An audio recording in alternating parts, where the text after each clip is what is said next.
Deer friends, welcome to our channel let's make them easy. আজকের আলোচ্য বিষয় university wits. Question আসতে পারে, who are university wits? University wits were a group of pre Shakespearean playwrights. অর্থাৎ এই university উইটসরা ছিলেন pre Shakespearean পিরিয়ডের একদল নাট্যকার, who rejected the principal of classical drama, যারা ক্লাসিক্যাল ড্রামার সেই রীতিনীতিগুলোকে রিজেক্ট করেছিল, and establish the tradition of romantic drama, romantic ড্রামার এই ট্র্যাডিশনগুলোকে প্রতিষ্ঠিত করেছিল। তাদেরকে বলা হয় step father of English drama.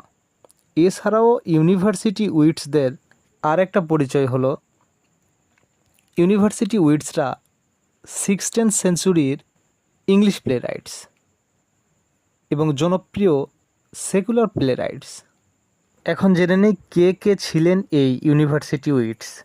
এদের মধ্যে ছিলেন John Lyly, George Peele, Robert Greene, Thomas Lodge, Thomas Nashe, Christopher Marlowe এবং Thomas kid.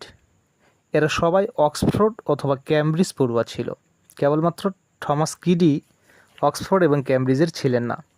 Christopher Marlowe, Robert Greene, Thomas ন্যাশই ছিল ক্যামব্রিজ পড়ুয়া। অপরপক্ষে জন লিলি, থমাস লজ এবং পেলে ছিল অক্সফোর্ড পড়ুয়া। টমাস কিড যদিও মাঝে মধ্যে এই গ্রুপের সঙ্গে মিশত, সে ভালোভাবে এদের সঙ্গে মিশত না, খুব কম মিশত, সব সময়ের জন্য এদের সঙ্গে মিশত না। কিন্তু এরা সবাই ছিল অদ্ভুত চরিত্রের মানুষ। তারা সবাই ছিল অভিনেতা এবং নাট্যকার।